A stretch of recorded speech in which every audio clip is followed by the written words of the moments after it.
दोस्तों 101वें एपिसोड में आपका स्वागत है। अगर आपको कहानी अच्छी लग रही है तो कमेंट करके हमें जरूर बताएं और वीडियो को लाइक जरूर कर दिया करो। चलिए शुरू करते हैं कहानी। टीना और माही दोनों चौधरी हाउस से निकल चुकी थी। टीना सिंघानिया बिजनेस में जा रही थी और माही आज हीरा चंदानी ग्रुप में इंटरव्यू के लिए जा रही थी। टीना ने माही को जाते हुए देखा और हल्की मुस्कान दी। अब मजा आएगा। अब हर रोज तुम्हारे सामने रहकर तुम्हें एहसास दिलाऊंगी कि मैं तुमसे आगे हूँ। ये सोचने के बाद टीना भी अपनी गाड़ी में बैठी और अपने वर्किंग प्लेस के लिए निकल पड़ी। उधर युवराज अपने रूम में अभी भी सो रहा था। रात को विक्रम के बारे में सोचते सोचते और विस्की पीते हुए उसे पता ही नहीं चला कि कब नींद आ गई थी। पिछले दिनों की थकान की वजह से वो बहुत गहरी नींद में था। उसका बिल्कुल भी अंदाजा नहीं था कि सुबह के 9 बज चुके हैं। उसका मोबाइल लगातार बज रहा था लेकिन युवराज को पता ही नहीं चला। तभी सबरा उसके रूम में आई और उसने युवराज को जगाया। जब युवराज ने अपनी आंखें खोली उसने देखा कि सबरा उसे जोर जोर से हिला रही थी। बाबा उठो उठो युवराज बाबा उठो, 9 बज रहे हैं। सबरा उनकी पुरानी नौकरानी थी। युवराज के माता पिता की मौत के बाद सबरा ने ही युवराज, विक्रम और काव्या का ख्याल रखा था। तीनों भाई बहन भी सबरा को बहुत प्यार और सम्मान करते थे। सबरा ने जब देखा कि इतना उठाने के बाद भी युवराज की नींद नहीं खुल रही तो बुरी तरह से घबरा गई थी। इसलिए उसने युवराज को हाथ हिलाकर जगाया। युवराज ने भी जब सुना कि 9 बज चुके हैं तो हड़बड़ा कर उठा। युवराज को ठीक ठाक देखकर सबरा के चेहरे पर मुस्कान आ गई और वो किचन में नाश्ता तैयार करने के लिए चली गई। युवराज भी उठा और तैयार होने के लिए बाथरूम की तरफ भागा। उसको जल्दी से तैयार होकर विक्रम से मिलने जाना था, इससे पहले कि वो कुरान कुलकर्णी के साथ प्रेस मीटिंग करे। इधर युवराज जब तैयार हो रहा था तब तक माही हीराचंदानी ग्रुप की बिल्डिंग में दाखिल हो चुकी थी। उसने एक बार अपने डॉक्यूमेंट और फाइल को चेक किया और रिसेप्शन की तरफ चल पड़ी। माही ने रिसेप्शन पर खड़ी लड़की से पूछा, एक्सक्यूज मी, मुझे यहाँ पर कल इंटरव्यू के लिए कॉल आई थी। रिसेप्शन पर बात कर रही थी तभी उसको पीछे से एक लड़की ने आवाज दी, क्या माही तुम ही हो? माही ने जैसे ही आवाज सुनी वैसे ही उसने पीछे मुड़कर देखा तो उसे पता चला कि ये तो उसकी कॉलेज की दोस्त अवनी थी। माही ने हैरानी से उसे कहा, ओ माय गॉड अवनी, तुम यहाँ, what a present surprise. Avni ने हंसते हुए माही को गले लगाया और बोली, मैं यहाँ की डिप्टी जनरल मैनेजर हूँ। ये कहने के बाद वो माही को अपने कैबिन में ले गई। दोनों दोस्त बातें करने लगी तभी अवनी ने पूछा, बातों बातों में तुम्हें पूछना भूल ही गई कि तुम यहाँ कैसे, किसी काम से आई हो या किसी बिजनेस डील या समथिंग। माही ने तुरंत मुस्कुराते हुए जवाब दिया, अरे नहीं नहीं, वो मुझे कल यहाँ से इंटरव्यू के लिए कॉल आया था, उसी के लिए आई हूँ। माही की बात सुनकर अवनी थोड़ा चौंक गई। उसने तो सुना था कि माही की शादी सिंघानिया ग्रुप के सीईओ के साथ हो गई है, लेकिन फिर वो यहाँ इंटरव्यू के लिए क्यों आई है? उसने थोड़ा झिझकते हुए पूछा, माही मैंने सुना था कि तुम्हारी शादी युवराज सिंघानिया से हो चुकी है, फिर तुम यहाँ? उसकी आवाज में झिझक थी। उसको लगा कि कहीं माही को उसकी बात का बुरा न लग जाए। माही भी उसकी झिझक समझ चुकी थी, इसलिए उसको कंफर्ट करते हुए कहा, मैं अपनी पहचान खुद बनाना चाहती हूँ और अपने पैरों पर खड़ा होना चाहती हूँ, बस इसलिए।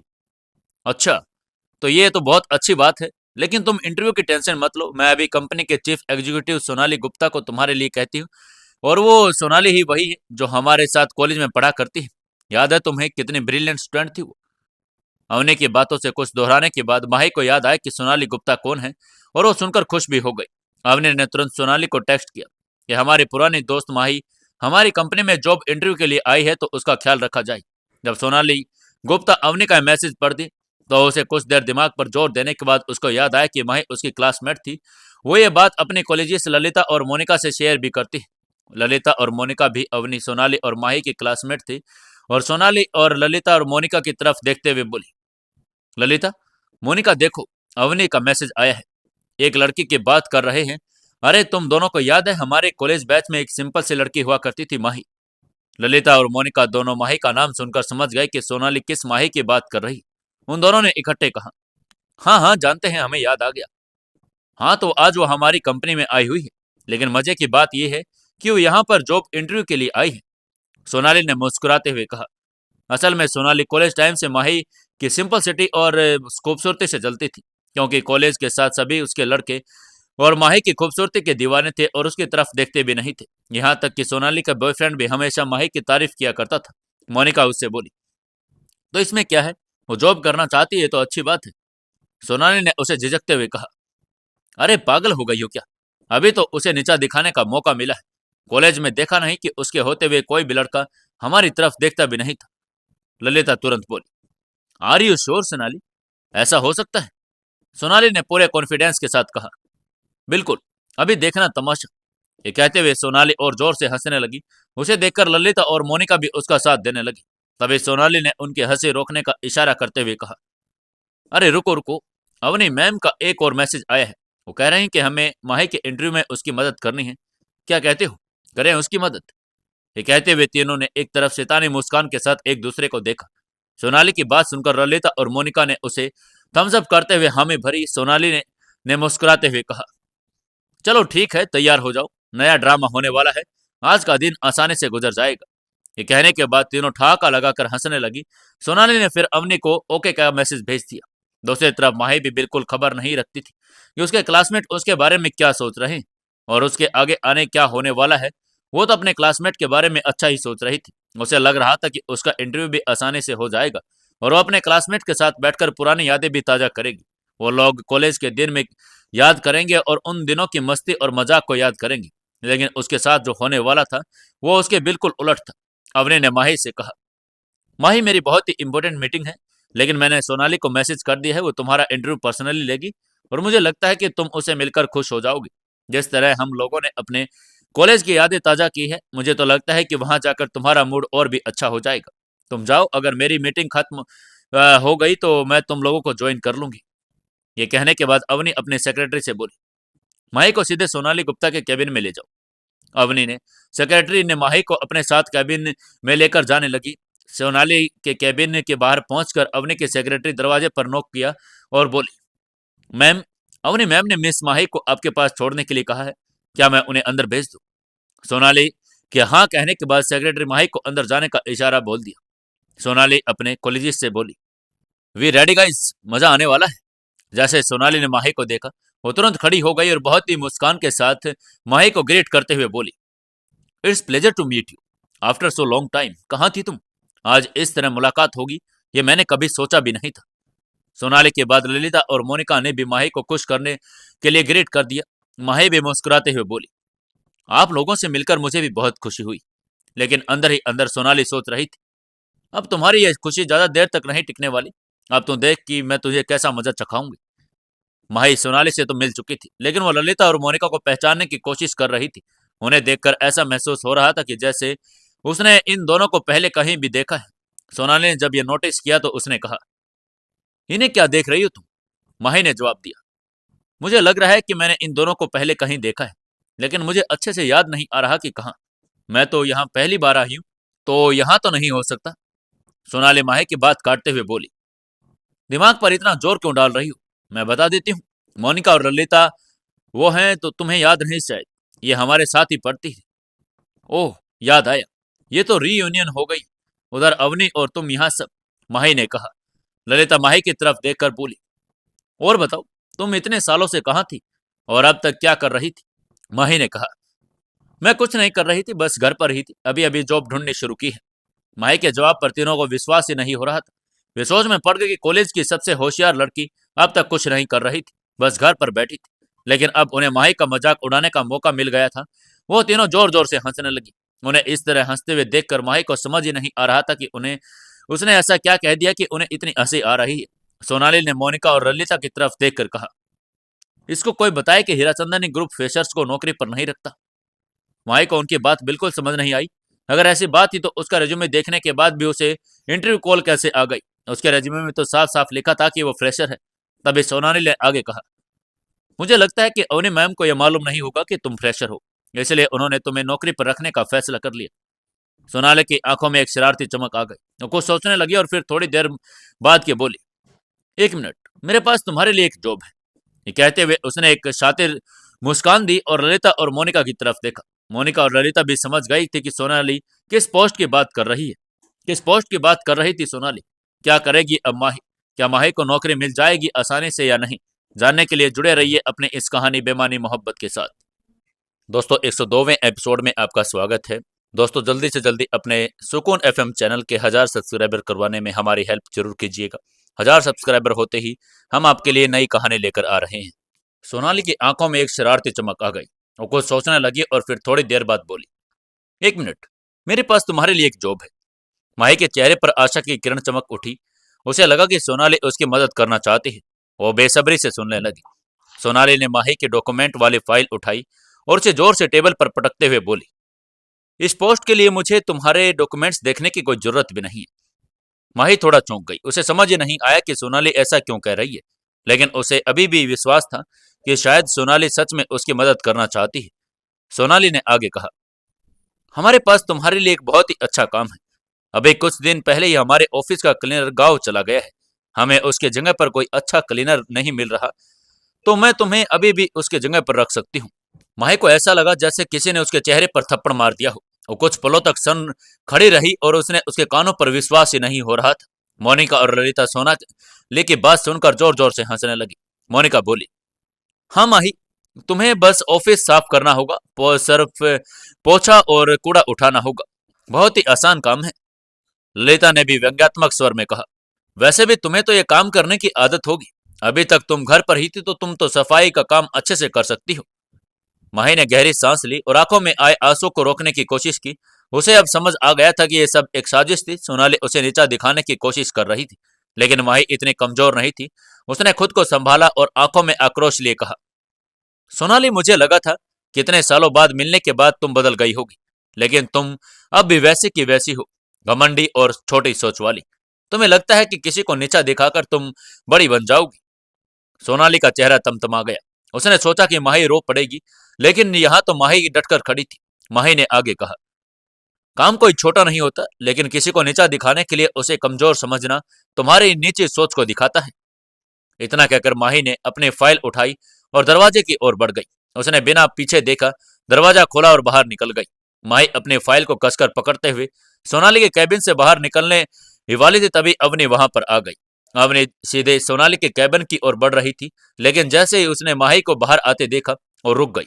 माही के चेहरे पर पसरे उदासी और उसकी आंखों में छलकते आंसू देखकर अवनी हक्की बक्की रह गई। माही, क्या हुआ?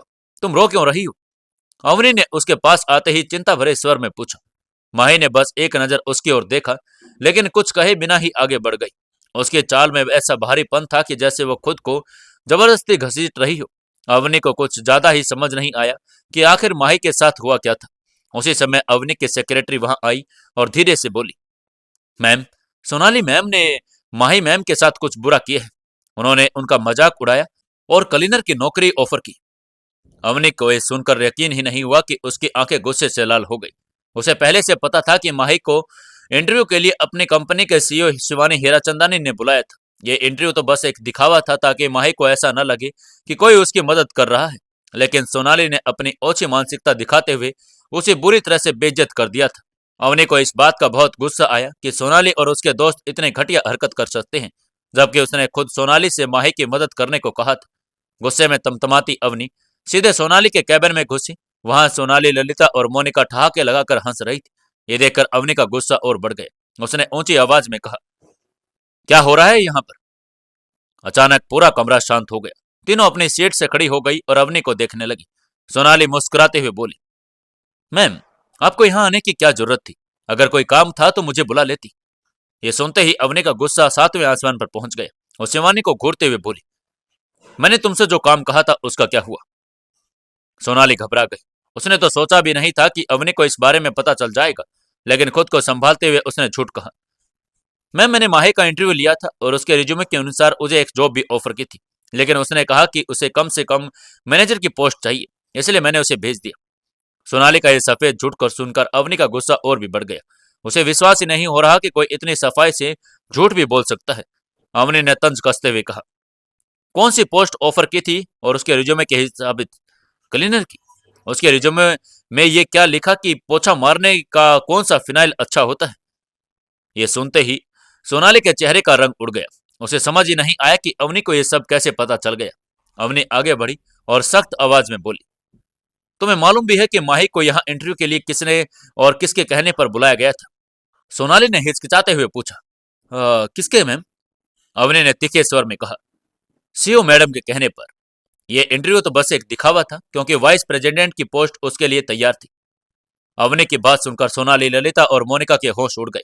वो स्पीचलेस और हो गई। ये बात उनके लिए किसी झटके से कम नहीं थी। तभी कैबिन का दरवाजा खुला और वहां एक शख्स की एंट्री हुई। ये कोई और नहीं बल्कि खुद सीईओ शिवानी हीराचंदानी थी। वो अभी अभी माही से मिलकर आ रही थी। दरअसल जब माही अवनी से मिलकर बाहर जा रही थी, तभी शिवानी ने उसे रोक लिया और अवनी की सेक्रेटरी ने शिवानी को कॉल करके सारी बात बता दी थी। इसलिए शिवानी खुद वहां आई। उन्होंने सारे माही को रोक लिया और कहा, माही आप इंटरव्यू दिए बिना कहाँ जा रही है? माही ने असमंजस से उनकी ओर देखा। उसकी आंखों में अपमान का डर था। शिवानी ने सोनाली, ललिता और मोनिका के व्यवहार के लिए माफी मांगी और उसे दूसरी तरफ सेटअप किए बिना कैबिन में इंटरव्यू के लिए भेज दिया। उधर अब शिवानी सोनाली के कैबिन में खड़ी थी। उसकी आंखों में क्रोध था। उन्होंने आते ही सख्त लहजे में कहा, सोनाली, ललिता और मोनिका, तुम तीनों को कंपनी से टर्मिनेट किया जाता है। तुम्हारी ये ओछी हरकत हमारी कंपनी की इमेज को खराब कर सकती है। हम किसी भी कर्मचारी को इस तरह गिरी हुई हरकत करने की परमिशन नहीं दे सकते।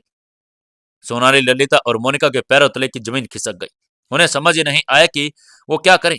उन्होंने माफी मांगने की कोशिश की, लेकिन शिवानी ने उनकी एक भी नहीं सुनी। अवनी ने संतोष भरी नजरों से शिवानी को देखा और फिर वहां से चली गई। शिवानी भी माही का इंटरव्यू लेने के लिए दूसरे कैबिन में चली गई। उधर माही के दिल में अजीब सी हलचल थी। जब सीईओ शिवानी हेराचंदानी ने उसे रोककर इंटरव्यू देने के लिए कहा, तो उसके भीतर उम्मीद की एक नई किरण जग उठी। उसने एक गहरी सांस ली और इंटरव्यू कैबिन की ओर कदम बढ़ा दिए। यह एक सुंदर, वेल अरेंज्ड कैबिन था। यहाँ चारों ओर मॉडर्न फर्नीचर और दीवारों पर कंपनी की अचीवमेंट की तस्वीरें लगी थी। माही ने दरवाजे के पास रुककर हल्की सी दस्तक दी और अंदर से एक सदी हुई आवाज आई, आइए माही। माही अंदर दाखिल हुई। सामने एक लंबी मेज पर कुछ सीनियर अधिकारी बैठे थे और बीच में सीईओ शिवानी हेराचंदानी खुद मौजूद थी। उनके मौजूदगी से कमरा गरिमा से भर गया था और माही ने सिर झुकाकर सभी का सम्मान किया और उनके इशारे पर कुर्सी पर बैठ गई। शिवानी ने माही को मुस्कुराते हुए देखा और कहा, माही, सबसे पहले तो मैं तुमसे माफी मांगना चाहूंगी कि तुम्हारे साथ जो कुछ भी हुआ वो नहीं होना चाहिए था। मैं चाहती हूं कि तुम इस बारे में भूल जाओ और यहाँ केवल अपने स्किल्स और काबिलियत पर ध्यान दो। चलो शुरू करते हैं। माही ने हल्का सा सिर हिलाया और अपनी हथेलियों को आपस में जोड़ लिया ताकि अपने घबराहट को काबू में कर सके। इंटरव्यू शुरू होते ही एक अधिकारी ने सवाल किया, माही, अपने करियर की शुरुआत आपने कहां से की? माही ने आत्मविश्वास के साथ उत्तर दिया, सर, मैंने अपनी पढ़ाई पूरी करने के बाद एक मल्टीनेशनल कंपनी में इंटर्नशिप की थी। वहां मैंने मार्केटिंग स्ट्रेटेजी और बिजनेस एनालिसिस पर काम किया। मेरा इंटरेस्ट हमेशा से बिजनेस डेवलपमेंट और मार्केट रिसर्च से रहा है। दूसरे अधिकारी ने सवाल किया, अगर आपको एक नई मार्केटिंग स्ट्रेटेजी तैयार करनी है तो आप किन किन चीजों पर ध्यान देंगे?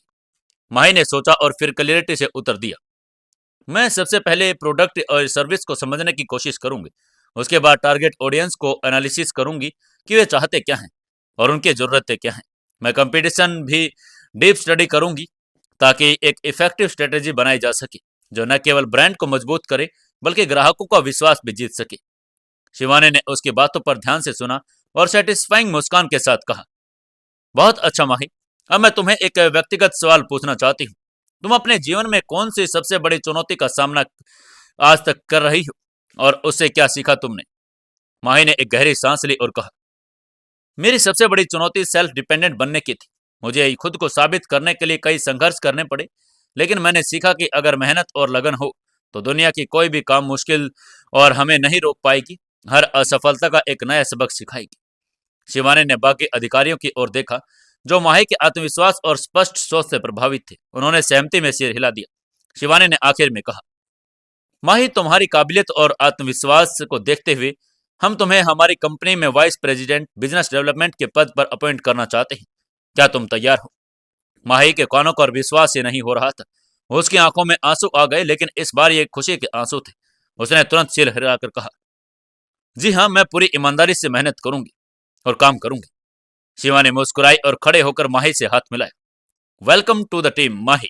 आगे क्या क्या चुनौतियां आएगी माही के आगे? आगे टीना क्या जलेगी दोबारा से माही से? क्या करेगी अब टीना, क्योंकि टीना से बड़ी पोस्ट मिल गई है माही को? जानने के लिए जुड़े रहिए अपनी इस कहानी बेमानी मोहब्बत के साथ। दोस्तों, 103वें एपिसोड में आपका स्वागत है। चलिए शुरू करते हैं कहानी। माही का इंटरव्यू हो चुका था और उसको कंपनी में वाइस प्रेसिडेंट की पोस्ट पर अपॉइंट कर दिया गया था। उसने अपना अपॉइंटमेंट लेटर लिया और शिवानी के साथ सभी इंटरव्यूअर का शुक्रिया अदा किया और वहां से निकल गई। उसके चेहरे पर अलग ही खुशी चमक रही थी। कंपनी से बाहर निकलते ही उसने कैब ली और चौधरी हाउस की तरफ जाने लगी। दूसरी तरफ टीना की सुबह बहुत ही शानदार रही। वह भी सिंघानिया ग्रुप की बिल्डिंग अल्फा टावर में पहुंच चुकी थी। उसके चेहरे पर जीत की मुस्कान थी और हाथ में ज्वाइनिंग लेटर था। टीना फुल कॉन्फिडेंस के साथ रिसेप्शन की तरफ बढ़ रही थी। उसने रिसेप्शन पर जाकर कहा, एक्सक्यूज मी मिस। रिसेप्शन पर खड़ी लड़के ने मुस्कुराते हुए पूछा, hello ma'am, welcome to Alpha Tower. बताइए मैं आपकी क्या सहायता कर सकती हूँ। टीना ने अपना अपॉइंटमेंट लेटर उसको देते हुए कहा। मैं टीना हूँ, आज मेरी ज्वाइनिंग है। रिसेप्शनिस्ट ने टीना से लेटर लिया और उसको ध्यान से देखा और मुस्कुराते हुए कहा, वेलकम मैम, हमें आपका ही इंतजार था। कृपया इस तरफ आइए, मैं आपको आपके कैबिन की तरफ लेकर चलती हूँ। टीना ने हल्की मुस्कान के साथ सिर हिलाया और उसके पीछे पीछे चलने लगी। वो गलियारे से गुजर ही रही थी जहां हर कोई अपने काम में व्यस्त था। शानदार इंटीरियर, बड़ी बड़ी कांच की दीवारें और चारों तरफ हल्की महक से ऑफिस का वातावरण बेहद प्रभावशाली लग रहा था। कुछ ही मिनटों में रिसेप्शनिस्ट ने एक शानदार कैबिन के दरवाजे की ओर इशारा किया और कहा, मैम, यह आपका कैबिन है। टीना ने गहरी सांस ली और दरवाजा खोला। कैबिन शानदार था, बड़ी खिड़कियों से आती सूरज की रोशनी, खूबसूरती से सजे हुए पौधे और लकड़ी की बनी टेबल और एक आरामदायक कुर्सी। टीना एक पल के लिए रुक गई और चारों तरफ उसने नजर घुमाई। उसने धीरे धीरे कैबिन के हर कोने को निहारा और फिर अपने नेम के प्लेट को देखा जिस पर लिखा था, टीना चौधरी, चीफ मैनेजर। उसकी आंखें खुशी से चमक उठी। उसकी अपने चाल कामयाब होने में एक अलग ही खुशी मिल रही थी। उसने खुशी खुशी अपनी कुर्सी पर बैठकर अपने हाथों से उसे छुआ, जैसे यकीन करना चाहती हो कि यह सच में उसका ही है। थोड़ी देर तक अपने नए कैबिन का आनंद लेने के बाद उसने अपने टेबल पर रखे कुछ डॉक्यूमेंट देखे, फिर एक कप कॉफी मंगवाई और रिलैक्स होकर अपनी नई जर्नी को महसूस किया। थोड़ी देर बाद उसने सोचा कि क्यों न युवराज से मिल लिया जाए। आखिर यह कंपनी उसी की थी और वह जानती थी कि अगर उसे युवराज को पाना है तो उसके करीब रहना ही पड़ेगा। उसने अपनी कुर्सी से उठकर दरवाजे की ओर कदम बढ़ा दिए और बाहर निकल गई। युवराज का ऑफिस उसके कैबिन से 2 फ्लोर ऊपर था। वो अपने ऑफिस से निकली और लिफ्ट के पास जाकर उसका वेट करने लगी। कुछ ही मिनट में लिफ्ट भी आ गई। उसने लिफ्ट का बटन दबाया और कुछ ही सेकंड में वो युवराज के ऑफिस वाले फ्लोर पर पहुंच गई। और लिफ्ट से निकली और युवराज के ऑफिस की बाहर पहुंच गई। लेकिन जैसे ही उसने ऑफिस के दरवाजे पर देखा, वो ठिठक गई। युवराज वहां पर था ही नहीं। उसका मन उदास हो गया। उसने सोचा कि अगर वो यहाँ नहीं है तो शायद किसी मीटिंग में होगा। उसने ऑफिस के बाहर खड़े एक कर्मचारी से पूछा, युवराज सर कहाँ हैं? कर्मचारी ने पोलाइट होते हुए जवाब दिया, मैम सर आज अभी आई नहीं है, शायद वो आज ना आए। टीना ने हल्की आंख भरी और फिर अपने कैबिन की ओर लौट गई। उसके चेहरे पर निराशा साफ दिखाई दे रही थी। फिर उसने अपने आप को समझाने के लिए मन ही मन अपने आप से कहा, जल्दबाजी मत कर टीना, अभी तो तुम यही हो, युवराज के करीब आने के हजारों मौके मिलेंगे। ये सोचकर फिर से वो अपने कैबिन में जाकर बैठ गई। उसने अपने लैपटॉप को ऑन किया और काम पर ध्यान लगाने की कोशिश करने लगी, लेकिन उसको कुछ समझ ही नहीं आ रहा था। उसका मन कहीं ना कहीं युवराज से मिलने को बेचैन था। उधर युवराज सिंघानिया हाउस में तैयार होकर डाइनिंग टेबल पर बैठकर नाश्ता कर रहा था। वहां अकेला बैठा नाश्ता कर रहा था। शादी के पहले भी वो इसी तरह अकेला ही नाश्ता करता था, लेकिन आज उसको बहुत अकेला महसूस हो रहा था। एक तो उसको माही की याद सता रही थी, साथ ही उसको वो वक्त याद आ रहा था जब वो बचपन में इसी डाइनिंग टेबल पर बैठकर अपने माता पिता और भाई बहन के साथ नाश्ता किया करता था। यह सब याद उसकी आंखों में नमी लेकर आ गई थी। सबरा भी वहीं उसके पास खड़ी थी। वो युवराज के दिल का हाल अच्छी तरह समझ रही थी, लेकिन वो चाहते हुए भी युवराज के लिए कुछ नहीं कर सकती थी। उसको भी युवराज की हालात देखकर बहुत दुख हो रहा था। तभी वहां पर चंदन आ गया। चंदन ने युवराज को देखते ही कहा, गुड मॉर्निंग सर। युवराज ने भी सिर हिलाकर उसको मॉर्निंग विश किया और जवाब दिया, आओ चंदन, बैठो नाश्ता करो। युवराज की बात का चंदन ने सिर झुकाकर जवाब दिया, सर मैं ब्रेकफास्ट करके आया हूँ। उसके बाद सुनकर युवराज ने कड़क आवाज में कहा, मैंने कहा ना नाश्ता करो। युवराज की आवाज सुनकर चंदन डर गया और डरते डरते उसके साथ बैठकर नाश्ता करने लगा। और नाश्ता करते करते कांप रहा था। उसकी ऐसी हालात देखकर युवराज को हंसी आ गई और वो जोर जोर से हंसने लगा। युवराज को हंसी इस बात पर आ रही थी क्योंकि हमेशा कॉन्फिडेंट दिखने वाला चंदन उसकी छोटी सी धमकी से इस तरह कांपने लगा था। उसने हंसते हुए कहा, चंदन मुझे मालूम नहीं था कि तुम इतने डरपोक हो। युवराज की बात सुनकर चंदन ने शर्म से अपना सर झुका लिया। उसके ऐसे ही सर झुकाकर उसने कहा, सर मैंने आपके विक्रम सर से मिलने की तैयारी कर दी है। आपकी गाड़ी बाहर इंतजार कर रही है। उनकी प्रेस मीट में सिर्फ 30 मिनट का टाइम रहता है। हमें जल्दी से निकलना होगा, नहीं तो देरी हो जाएगी। उसकी बात पर युवराज ने मुस्कुराते हुए कहा, कैंसिल कर दो, अब हम कहीं नहीं जा रहे। युवराज की बात सुनकर चंदन हैरान हो गया। उसको बिल्कुल भी समझ नहीं आ रहा था कि युवराज विक्रम से मिलने के लिए क्यों मना कर रहा है। वो कुछ कह तो नहीं सकता था। वो बस सवालिया नजरों से युवराज की तरफ देखने लगा। फिर युवराज ने अपनी बात पूरी करते हुए कहा, हम उससे मिलने नहीं जा रहे, बल्कि वो बहुत जल्द खुद हमसे मिलने आएगा। युवराज की बात सुनकर चंदन और भी ज्यादा कंफ्यूज हो गया। इस बार उससे रहा नहीं गया। उसने पूछ ही लिया, वो कैसे सर? अगर हम उसको मनाने नहीं गए तो वो कुलकर्णी के साथ मिलकर हमारा बहुत बड़ा नुकसान कर सकता है। चंदन की यह नादान भरी बात सुनकर युवराज मुस्कुराया और उसकी टांग खींचते हुए बोला, मैं तो तुम्हें बहुत बहादुर और होशियार समझता था, लेकिन तुम इतने डरपोक के साथ साथ बेवकूफ भी निकले। यह कहकर युवराज हंसने लगा। वहां खड़ी सबरा भी युवराज की बात सुनकर उसके साथ हंसने लगी। घर की नौकरानी को ऐसे अपने ऊपर हंसता हुआ देखकर चंदन को बहुत गुस्सा आ रहा था, लेकिन इस वक्त वो कुछ भी नहीं कर सकता था। तभी सबरा ने कहा, बाबा क्यों बच्चे को परेशान कर रहे हैं? उसका चेहरा तो देखो कैसे उतर गया है। सबरा की बात सुनकर चंदन को समझ आ गया कि युवराज जानबूझकर उसकी टांग खिंचाई कर रहा है। उसने सबरा से कहा, कोई बात नहीं, मैंने सर को बहुत दिनों से ऐसे हंसते हुए देखा नहीं था। अगर मेरे टांग खिंचाई करने से उनके चेहरे पर हंसी आती है तो मुझे कोई प्रॉब्लम नहीं है। ये कहकर चंदन मुस्कुराते हुए युवराज की तरफ देखने लगा। अब युवराज शांत हो गया था। उसने चंदन से कहा, तुम पूछ रहे हो कि विक्रम अपने आप हमारे पास कैसे आएगा? तो सुनो, कुलकर्णी ग्रुप के 53% शेयर अलग अलग लोगों के पास है, उसके पास सिर्फ 47% शेयर है। ये कहकर युवराज चुप हो गया। चंदन उसकी बात समझ गया था। उसने तुरंत मुस्कुराते हुए जवाब दिया, मैं समझ गया सर, कम हो जाएगा समझो, काम आपका हो जाएगा। चंदन को ऐसे एक्साइटेड होते हुए देखकर युवराज ने उससे पूछा, क्या समझ आया, मुझे भी बताओगे? चंदन ने तुरंत युवराज की बात का जवाब देते हुए कहा, आप यही चाहते हैं कि हम वो 53% शेयर खरीद लें, जिससे ज्यादा शेयर्स की मेजोरिटी हमारे पास होगी और पूरा कुलकर्णी ग्रुप हमारे हिसाब से चलेगा। चंदन की समझ देखकर युवराज खुश हो गया। उसने अपना नाश्ता कर लिया था और वह खड़ा होकर बोला, चलो अब हम ऑफिस चलते हैं। ये कहकर युवराज सिंघानिया हाउस के बाहर निकलने लगा और चंदन भी उसके पीछे पीछे आ रहा था। युवराज और चंदन गाड़ी में बैठे और ड्राइवर को गाड़ी ऑफिस की तरफ ले जाने के लिए कहा। अब दोनों गाड़ी से अल्फा टावर की तरफ जा रहे थे कि रास्ते में युवराज का फोन बज उठा। उसने जब अपने पॉकेट से मोबाइल निकाल कर देखा तो उस पर वसीम का कॉल आ रहा था। युवराज ने फोन उठाया और पूछा, हाँ वसीम, बताओ क्या खबर है? आगे वसीम ने जवाब दिया, मालिक, मैं सुबह से माही मैडम पर नजर रखे हुए था। आज वो हीराचंदानी ग्रुप के हेड ऑफिस गई थी नौकरी के लिए। कल उनको वहां से इंटरव्यू कॉल आई थी। कहते हुए वसीम की आवाज में एक अजीब सी बेचैनी महसूस हो रही थी। युवराज ने वसीम की बात का जवाब देते हुए कहा, यह तो बहुत अच्छी बात है, वो सेल्फ डिपेंडेंट बनना चाहती है, इसमें इतना सोचने वाली बात क्या है?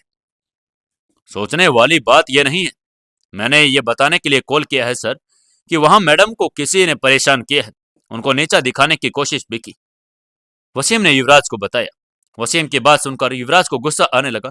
गुस्से में उसकी आंखें लाल होने लगी थी। वो सब कुछ बर्दाश्त कर सकता था, लेकिन माही की बेइज्जती बिल्कुल भी बर्दाश्त नहीं कर सकता था।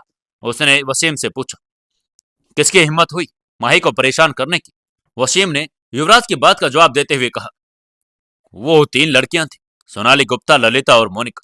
मैंने इन तीनों की कुंडली निकाली तो पता चला कि तीनों माही मैडम को साथ उनके ही कॉलेज में पढ़ती थी और तब से माही मैडम से जलती हैं। युवराज के वसीम की बात सुनकर उसने शाबाशी देते हुए कहा, बहुत बढ़िया वसीम, ऐसे ही माही पर नजर रखो और उसके पल पल की खबर मुझे देते रहना। ठीक है मालिक, लेकिन उन तीनों लड़कियों का क्या करना है? वैसे तो शिवानी हीराचंदानी ने उनको नौकरी से निकाल दिया है, लेकिन फिर भी हमारी तरफ से सजा बनती है। वसीम ने कहा, तुम चिंता मत करो वसीम, उन तीनों से मैं निपट लूंगा। तुम्हें जो काम दिया है बस वो करो। युवराज ने गंभीरता से वसीम को कहा और यह कहने के बाद युवराज ने फोन काट दिया। फोन कटने के बाद उसने एक मैसेज लिखा और किसी को सेंड किया। मैसेज सेंड करते ही उसके चेहरे पर एक गहरी मुस्कान आ गई। दोनों अल्फा बिल्डिंग पहुंच चुके थे। युवराज अपने कैबिन में जा ही रहा था कि उसको याद आया कि आज तो टीना का पहला दिन था, इसलिए उसने सोचा कि उससे मिला जाए और पूछा जाए कि उसको कोई दिक्कत तो नहीं आ रही। सब कुछ समझ में तो आ गया है। इसी सोच के साथ युवराज टीना के कैबिन की तरफ चल दिया। उधर टीना अपने कैबिन में बैठी आराम से कॉफी पी रही थी। सुबह से उसने एक भी फाइल कंप्लीट नहीं की थी, करती भी कैसे? उसको तो कुछ समझ ही नहीं आ रहा था कि ऑफिस का काम कैसे किया जाता है, क्योंकि आज तक उसने कभी भी नौकरी नहीं की थी और उसको तो ये आज इतनी बड़ी पोस्ट भी मिल गई थी। उसको ये ही नहीं पता कि इस पोस्ट पर बैठकर काम कैसे करना है। युवराज भी उसके कैबिन के बाहर पहुंच चुका था। जब टीना ने देखा कि उसके कैबिन में कोई दाखिल हो रहा है तो उसने तुरंत कॉफी एक साइड में रखी और एक फाइल उठा ली। क्या करेगी अब टीना? क्या जवाब देगी युवराज के पूछने पर? जानने के लिए जुड़े रहिए अपनी इस कहानी बेमानी मोहब्बत के साथ। दोस्तों, कहानी को ज्यादा से ज्यादा शेयर करें, 1000 सब्सक्राइबर पूरे कराने में हमारी हेल्प करें, वीडियो को लाइक करें और कमेंट करके जरूर बताएं। दोस्तों, 104वें एपिसोड में आपका स्वागत है। चलिए शुरू करते हैं कहानी। टीना अपने कैबिन में बैठी कॉफी पी रही थी। तभी युवराज उससे मिलने के लिए उसके कैबिन की तरफ आ रहा था। जैसे युवराज उसके कैबिन में दाखिल हो रहा था, टीना को पता चल गया कि उसके कैबिन में कोई आ रहा है। उसने तभी अपनी कॉफी साइड में रख दी और एक फाइल उठा ली। जैसे युवराज अंदर दाखिल हुआ, उसने देखा कि टीना अपने चेयर पर बैठी है और उसके हाथ में एक फाइल है जिसे वो बहुत ही ध्यान से देख रही है। युवराज ने देखा कि टीना के हाथ में पकड़ी हुई फाइल लेकिन उल्टी पकड़ी हुई है। वो समझ गया कि टीना फाइल देखने का बस नाटक कर रही है। उसने टीना को यह एहसास ही नहीं होने दिया कि उसको पता चल गया है कि उसने अभी अभी फाइल उठाई है। उसने टीना को पुकारा, टीना। युवराज की आवाज सुनकर टीना खुश हो गई, लेकिन उसने अपने चेहरे पर गंभीर भाव बनाए रखे, जैसे वो बहुत ही ध्यान से अपना काम कर रही हो। उसने युवराज की तरफ देखते हुए हल्की मुस्कान के साथ कहा, जीजू, आप कब आए? मैं तो अभी अभी आया हूँ। कहीं मैंने तुम्हें डिस्टर्ब तो नहीं किया? मैंने देखा कि तुम बहुत बिजी हो, युवराज ने कहा और फिर टीना के टेबल पर रखे फाइल्स को देखते हुए आगे बोला, ये फाइल्स तुम क्यों देख रही हो? तुम अपना चीफ मैनेजर वाला काम करो। युवराज की बात सुनकर टीना ने हैरान होते हुए पूछा, जीजू, मुझे तो यही काम दिया गया है। अगर ये मेरा काम नहीं तो किसका काम है? युवराज ने हंसते हुए टीना की बात का जवाब दिया, ये सभी बिना नए एम्प्लॉय को पहले ही दिन ऐसे ही टांग खींचने में लग जाते हैं। फिर युवराज ने वहां टेबल पर पड़ा ऑफिस का फोन उठाया और एक नंबर डायल करने के बाद किसी को टीना के कैबिन में आने के लिए कहा। कुछ ही देर में एक लड़की कैबिन में दाखिल हुई, जिसे देखकर युवराज ने कहा, टीना, ये साक्षी है, ये तुम्हारी सेक्रेटरी। युवराज की बात सुनकर टीना हैरान हो गई। उसको समझ ही नहीं आ रहा कि चीफ मैनेजर को कौन सी सेक्रेटरी मिलती है। यही हाल साक्षी का भी था। वो मन ही मन सोच रही थी कि कहीं युवराज का दिमाग तो नहीं हिल गया। ऑफिस में सभी को पता था कि जब से माही युवराज को छोड़कर गई है, तभी से युवराज का दिमाग थोड़ा अपसेट है। लेकिन दोनों में से किसी ने कुछ नहीं कहा और युवराज के कुछ कहने का इंतजार करने लगे। युवराज ने साक्षी की तरफ देखते हुए आगे कहा, साक्षी, तुम इन फाइल्स को कंप्लीट करो और उसके बाद टीना के साइन करवा लेना। ये कहते हुए युवराज उसको टेबल की तरफ इशारा करने लगा। साक्षी ने कोई सवाल नहीं किया, टेबल पर रखी सारी फाइल उठाई और वहां सोफे पर बैठकर अपने काम पर लग गई। टीना अभी भी हैरानी से युवराज की तरफ देख रही थी। उसको ऐसा देखते हुए युवराज ने कहा, अब पता चला तुम्हारा क्या काम है। टीना ने मुस्कुराते हुए हाँ में सिर हिला दिया और कहा, जी जीजू। असल में यह फाइल कंप्लीट करने का काम टीना का ही था, लेकिन युवराज जानता था कि टीना को काम आता ही नहीं है, इसलिए उसने साक्षी को टीना का काम करने के लिए कह दिया। इसके बाद युवराज अपने ऑफिस की तरफ चला गया। उधर माही जब चौधरी हाउस के अंदर दाखिल हुई तो उसके कदमों की आहट से हॉल में बैठे यशवंत और यामिनी चौकन्ने हो गई। दोनों बेसब्री से माही के लौटने का इंतजार कर रहे थे। उनके मन में कई सवाल उठ रहे थे। क्या हुआ होगा इंटरव्यू में? क्या माही को नौकरी मिली या नहीं?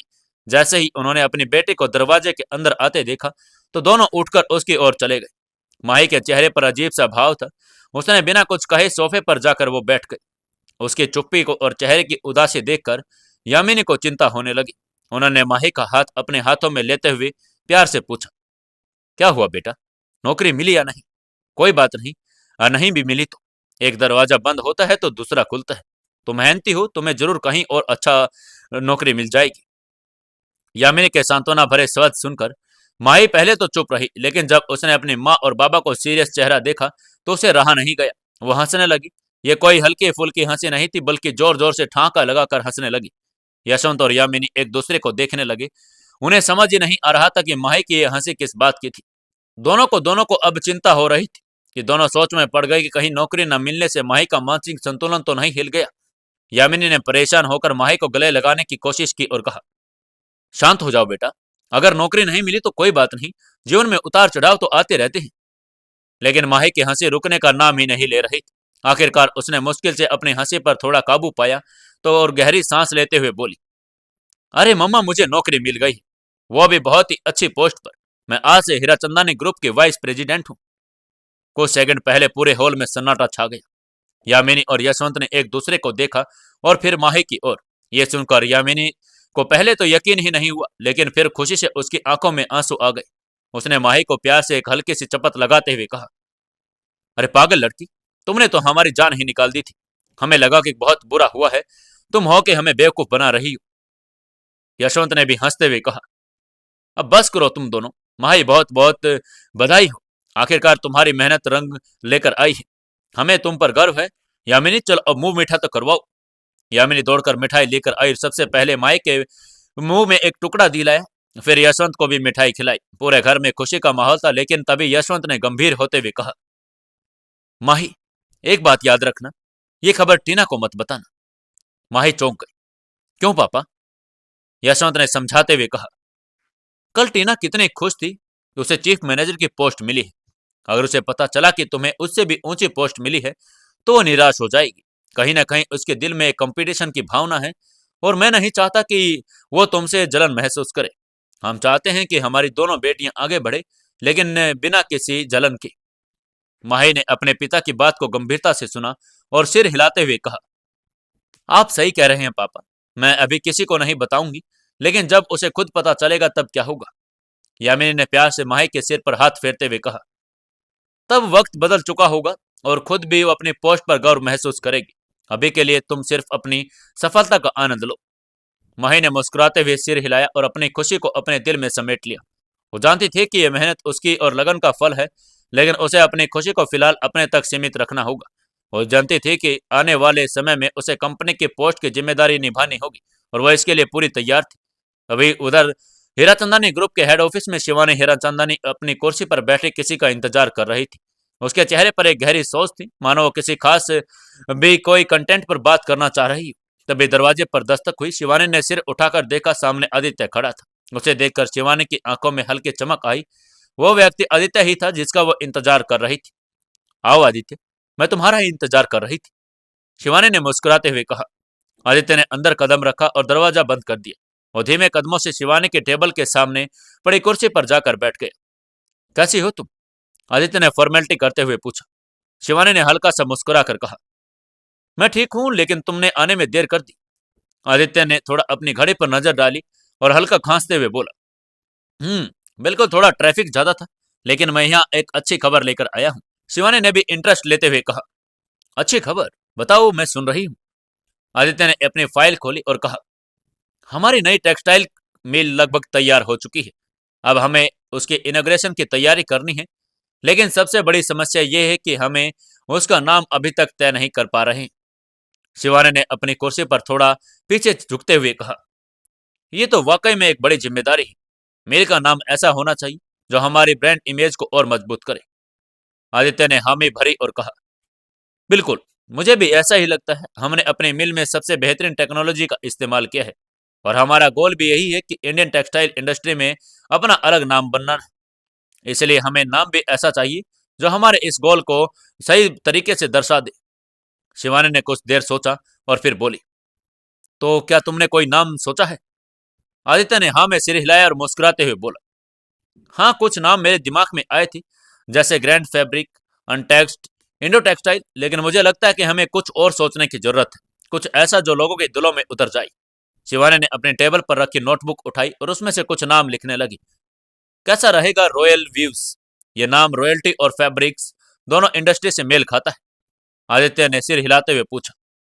बुरा नहीं है, लेकिन शायद हमें कुछ ऐसा चाहिए जो ग्लोबल मार्केट में भी इफेक्टिव हो। शिवानी ने फिर से सोचना शुरू कर दिया और कुछ देर सोचने के बाद बोली, फिर एथनिक एलिगेंस कैसा रहेगा? आदित्य ने मुस्कुराते हुए कहा, हाँ, ये नाम अच्छा है, लेकिन हमारी फैक्ट्री सिर्फ एथनिक फैब्रिक पर फोकस नहीं करेगी, बल्कि मॉडर्न टेक्सटाइल भी बनाएगी। शिवानी ने कुछ देर और सोचा और बोली, अगर हम टेक्सट्रा फैब्रिक्स रख दे तो कैसा रहेगा? आदित्य के चेहरे पर हल्की खुशी छलकने लगी। हाँ, ये नाम काफी अच्छा लग रहा है। इसे और भी कुछ शब्दों के साथ जोड़कर देख सकते हैं, टेक्सट्रा फैशंस या टेक्सट्रा फैब्रिक्स। उसने मुस्कुराते हुए कहा।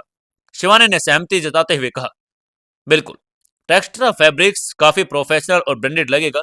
हमें इसे फाइनल कर देना चाहिए। आदित्य ने अपने डायरी में नाम नोट किया और बोला, हाँ, ये ठीक है। तो अब हम इसे फाइनल मानते हैं। अब हमें इनॉग्रेशन की डेट तैयार करनी होगी। मुझे लगता है कि अगले महीने की 10 तारीख सबसे सही रहेगी। शिवानी ने कैलेंडर पर नजर डाली और कहा, हाँ, ये सही तारीख है, लेकिन हमें इनॉग्रेशन इवेंट की प्लानिंग भी करनी होगी। इनमें कौन कौन शामिल होगा, किन मीडिया ग्रुप्स को बुलाना है और क्या स्पेशल अरेंजमेंट करने होंगे। आदित्य ने हामी भरते हुए कहा, बिल्कुल, मैं हमारी मार्केटिंग टीम से बात करके पूरी स्ट्रेटेजी तैयार करवा दूंगा। साथ ही हमें वीआईपी गेट्स की लिस्ट भी बनानी होगी। शिवानी ने हंसते हुए कहा, बिल्कुल, और इस बार हमें कुछ खास करना चाहिए जिससे हमारा ब्रांड हाईलाइट हो। दोनों ने आगे की प्लानिंग पर चर्चा की और टेक्सटाइल मिल के भव्य इनॉग्रेशन की तैयारियों की लिस्ट तैयार करनी शुरू कर दी। मीटिंग समाप्त होने के बाद आदित्य खड़ा हुआ और शिवानी से हाथ मिलाता हुआ बोला, तो फिर ठीक है, मैं चलता हूँ। वो एयरपोर्ट वाला टेंडर डालना है, कल तुम तैयार करवा लेना। शिवानी ने मुस्कुराते हुए सिर हाँ में हिला दिया। आदित्य सिर हिलाते हुए ऑफिस से बाहर निकल गया और शिवानी अपनी कुर्सी पर बैठकर टेंडर के बारे में सोचने लगी। तभी उसको कुछ याद आया। उसने अपने आप से कहा, क्यों ना ये टेंडर माही को तैयार करने के लिए कहूं, उसकी काबिलियत का भी पता चल जाएगा। ये सोचते हुए उसने फैसला किया कि वो टेंडर माही को ही तैयार करने के लिए कहेगी। क्या होगा आगे? क्या माही टेंडर को सही तरीके से देख पाएगी या नहीं? क्या वो टेंडर उसके हाथ से तो नहीं निकल जाएगा? जानने के लिए जुड़े रहिए अपनी इस कहानी बेमानी मोहब्बत के साथ। दोस्तों, लाइक करें वीडियो को, कहानी को शेयर करें और कमेंट करके जरूर बताएं। दोस्तों, 105वें एपिसोड में आपका स्वागत है। चलिए शुरू करते हैं कहानी।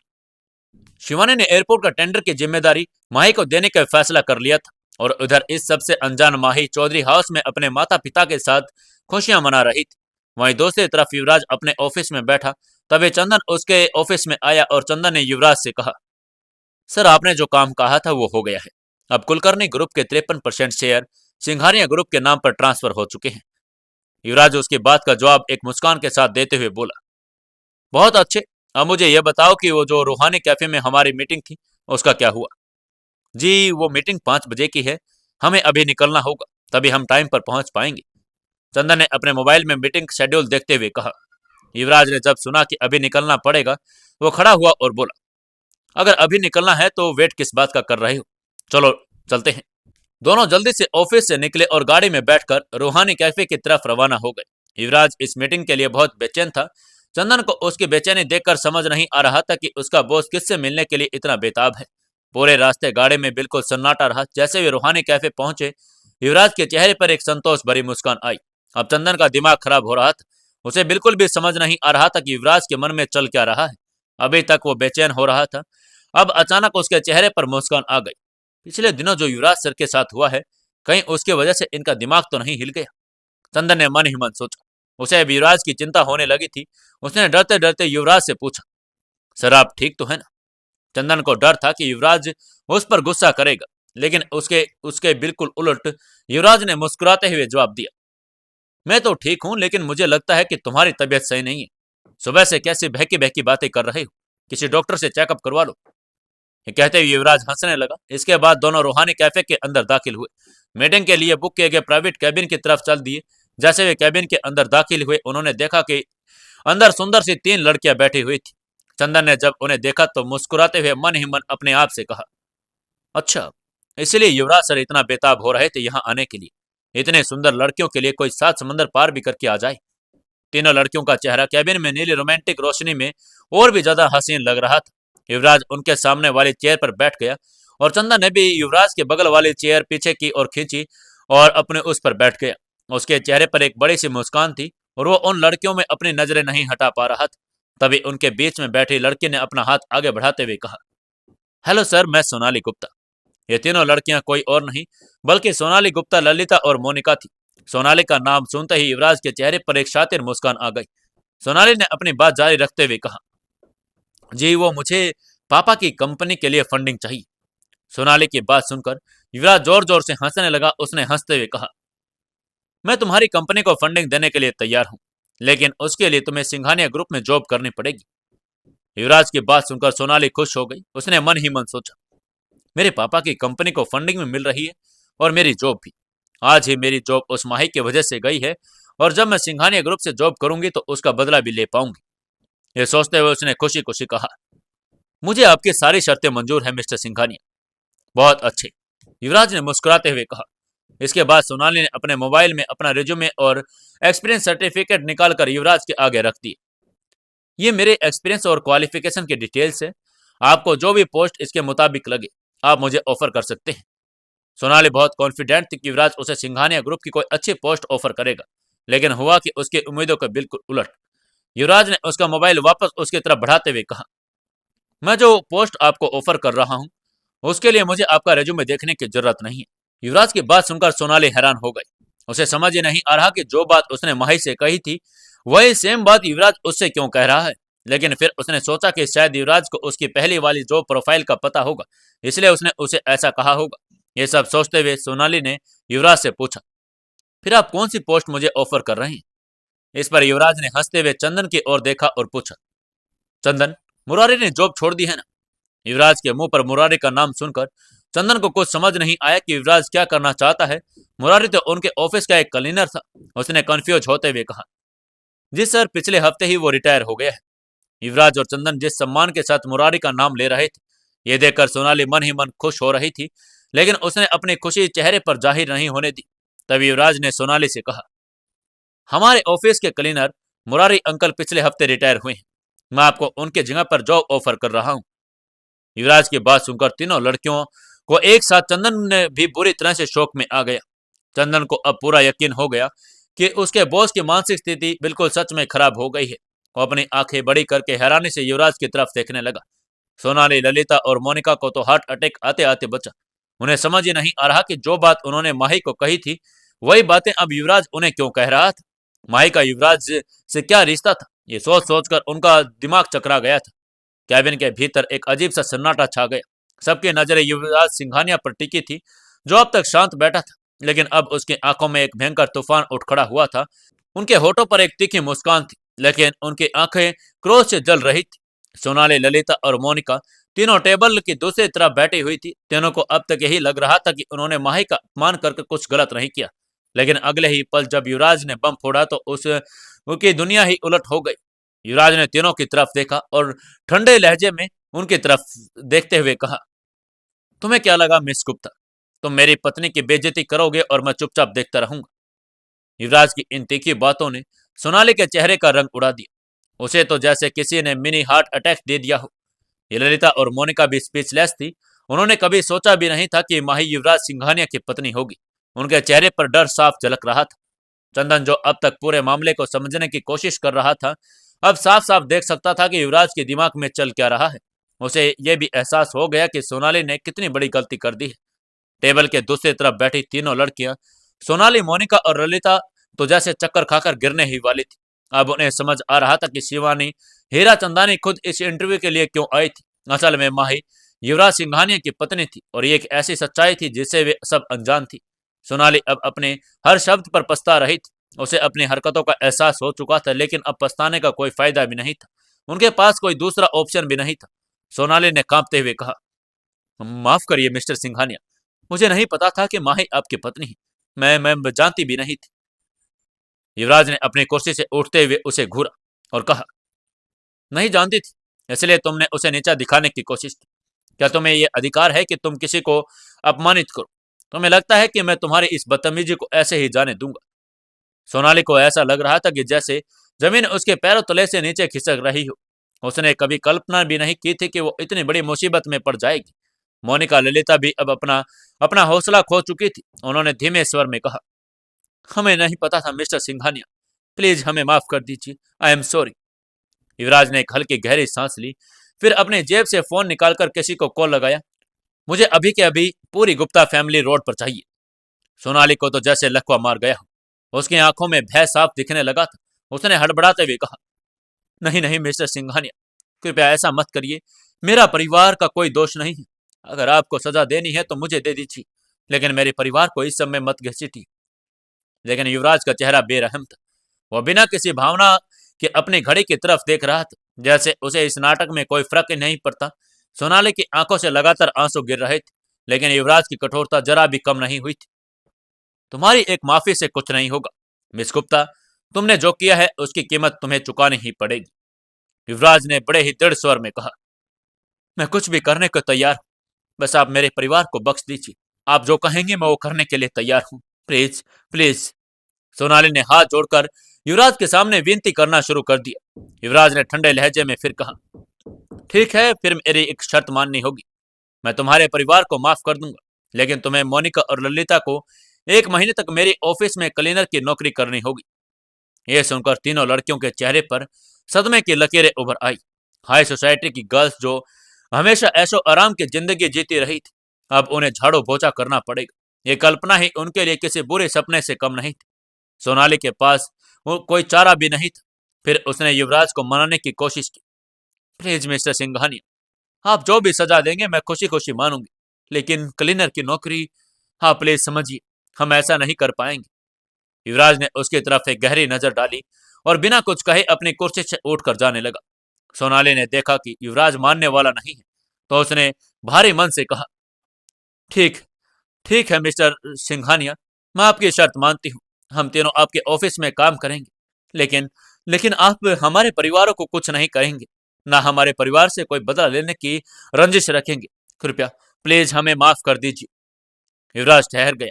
उसने मुड़कर देखा और हल्की सी मुस्कान के साथ कहा, अच्छा फैसला, कल सुबह से काम शुरू कर देना। और ये कहकर वो वहां से चला गया। लेकिन सोनाली, मोनिका और ललिता की हालत ऐसी हो चुकी थी कि मानो किसी ने उनकी पूरी दुनिया उजाड़ दी हो। क्या करेगी अब वो तीनों? क्या वो और कोई चाल करेगी? जानने के लिए जुड़े रहिए हमारे इस कहानी बेमानी मोहब्बत के साथ। दोस्तों, कहानी को ज्यादा से ज्यादा लाइक करें, शेयर करें और कमेंट करके हमें जरूर बताते रहें कि आपको कहानी कैसे लग रही है और आप कहानी में क्या क्या और नया देखना चाहते हैं, वो भी हमें कमेंट करके जरूर बताएं।